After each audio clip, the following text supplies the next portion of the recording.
Assalamualaikum warahmatullahi wabarakatuh. Perkenalkan, nama saya Nadia Ramadhani dengan NIM 090312823280027.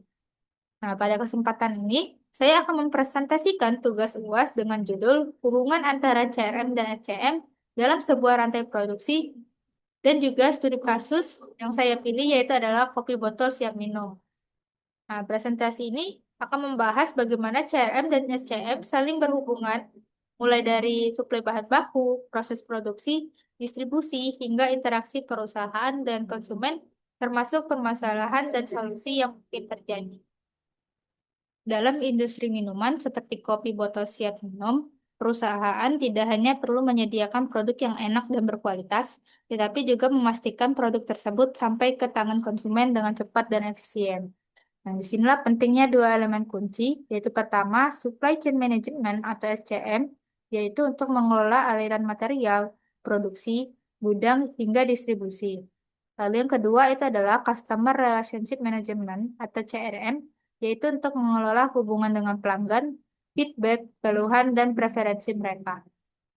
CRM dan SCM harus bekerja secara terintegrasi agar perusahaan mampu menyesuaikan produksi dengan kebutuhan pasar, menjaga loyalitas pelanggan, dan mengatasi perubahan permintaan. Nah, pertama-tama, saya akan membahas rantai suplai dari produk kopi botol. SCM dalam produk ini melibatkan beberapa bagian seperti upstream, internal, dan downstream. Nah, material yang digunakan yaitu yang pertama, biji kopi dari petani atau koperasi. Lalu yang kedua itu gula dari pabrik gula. Yang ketiga itu creamer atau susu. Yang keempat itu air steril. Yang kelima itu botol. Yang keenam itu label dan karton. Semua material ini masuk ke bagian upstream supply chain, yaitu bagian pengadaan bahan baku. Pada tahap ini, perusahaan berhubungan dengan petani kopi, pabrik gula, pabrik susu atau creamer, pabrik plastik untuk botol, dan pemasok karton dan label. Material yang diterima akan diperiksa kualitasnya, dicatat dalam sistem, kemudian disimpan di gudang bahan baku. Lalu, selanjutnya itu masuk ke internal supply chain. Tahapannya yaitu yang pertama, roasting dan grinding, yaitu biji kopi disangrai lalu digiling sampai menjadi bubuk. Lalu selanjutnya itu brewing dan mixing. Nah, itu bubuk kopi diekstraksi lalu dicampur dengan air steril, gula, dan creamer. Selanjutnya itu adalah pasteurisasi. Nah, campuran kopi dipanaskan untuk menjaga keamanan mikrobiologi. Lalu masuk ke filling, yaitu produk dimasukkan ke dalam botol, dan sealing, yaitu tutup botol dipasang secara otomatis. Lalu labeling, itu label ditempelkan pada botol. Lalu packaging, ya, botol dikumpulkan ke dalam karton untuk siap distribusi. Dan yang terakhir itu adalah quality control, yaitu produk diuji rasa, volume, warna, sterilitas, dan kekuatan botol. Selanjutnya itu masuk ke downstream supply chain atau distribusi.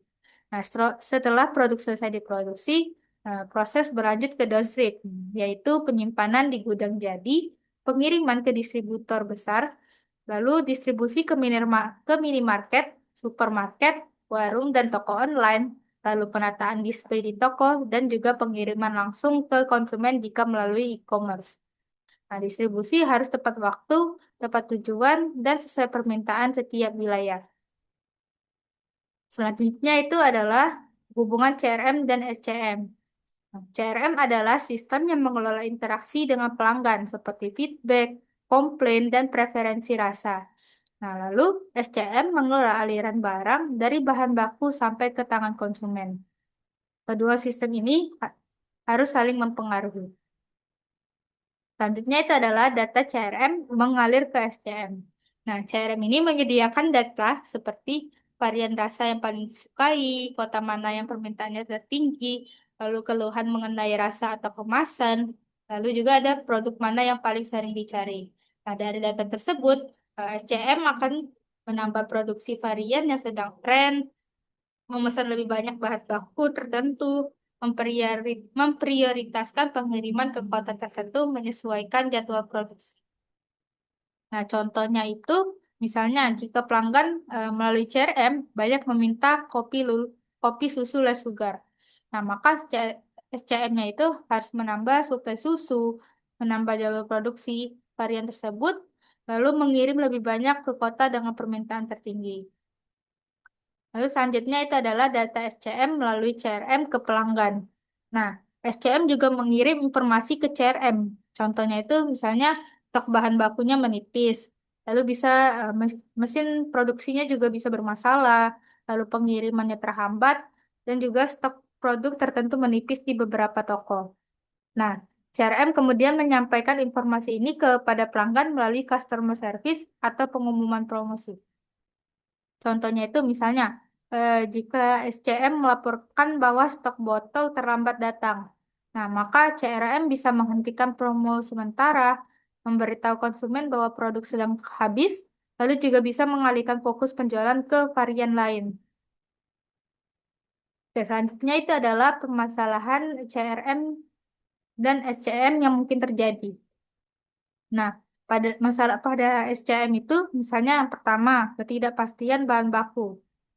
Contohnya itu misalnya panen kopinya menurun, eh, atau bisa juga harga gulanya naik. Lalu yang kedua itu keterlambatan pengiriman. Nah, itu contohnya misalnya armadanya terbatas atau bisa juga cuacanya buruk. Lalu yang ketiga itu kapasitas produksi tidak mencukupi.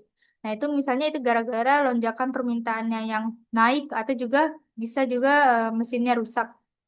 Lalu yang keempat itu kualitas produk tidak konsisten. Nah, misalnya itu eh, rasa untuk kopi di setiap toko itu bisa berbeda-beda, atau juga misalnya botolnya itu tidak kuat atau bisa bocor. Lalu yang kelima itu adalah masalah distribusi. Nah, itu stoknya habis di kota tertentu, sementara menumpuk di kota lain. Lalu selanjutnya adalah masalah pada CRM. Misalnya itu yang pertama, keluhan pelanggan meningkat. Nah, itu misalnya contohnya itu seperti tadi rasanya berubah-ubah, kemasannya bocor, lalu misalnya produk tidak tersedia. Nah, yang kedua itu pelayanannya lambat. Contohnya itu customer service tidak responsif. Lalu yang ketiga itu data pelanggan tidak akurat.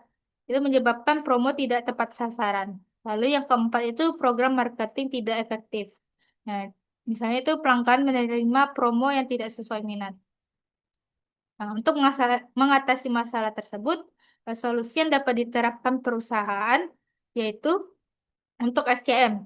Yang pertama itu strategi partnership dengan petani kopi untuk mendapatkan suplai stabil dan berkualitas. Lalu yang kedua itu multiple supplier strategi, yaitu untuk menghindari ketergantungan pada satu pemasok. Lalu yang ketiga itu sistem forecasting berbasis CRM. Nah, itu menggunakan data pelanggan untuk memprediksi permintaan. Lalu yang keempat itu integrasi ERP untuk pengelolaan persediaan biar stok lebih akurat dan juga real time.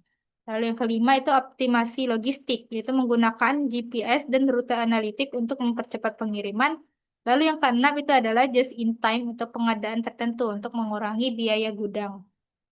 Lalu selanjutnya solusi untuk CRM. Yang pertama itu sistem CRM terintegrasi. Nah, itu biar semua data pelanggan tersimpan rapi. Lalu yang kedua itu analytical CRM, yaitu menganalisis pola pembelian untuk membuat keputusan lebih tepat. Lalu yang ketiga itu program loyalitas, So, itu eh, memberikan sistem reward point, voucher, promo, pelanggan setia.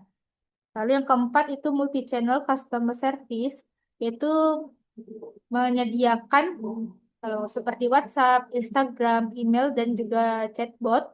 Lalu yang kelima itu sistem feedback dapat melalui QR code. Ya, jadi biar pelanggan bisa memberikan masukan langsung dari botol produk tersebut. Nah, dari pembahasan tadi dapat disimpulkan bahwa CRM dan SCM adalah dua sistem yang saling terkait dan sangat penting dalam rantai produksi sebuah produk. Nah, terutama pada produk cepat konsumsi seperti kopi botol siap minum yang saya jelaskan tadi. Nah, SCM memastikan bahan baku, proses produksi, dan distribusi berjalan lancar, sementara CRM memastikan pelanggan tetap puas, loyal, dan menjadi sumber informasi bagi perusahaan. Nah, ketika keduanya terintegrasi dengan baik, maka perusahaan bisa menekan biaya, mempercepat distribusi, meningkatkan penjualan, dan memperkuat hubungan dengan pelanggan. Nah, mungkin Segitu saja yang dapat saya jelaskan. Saya akhiri. Wassalamualaikum warahmatullahi wabarakatuh.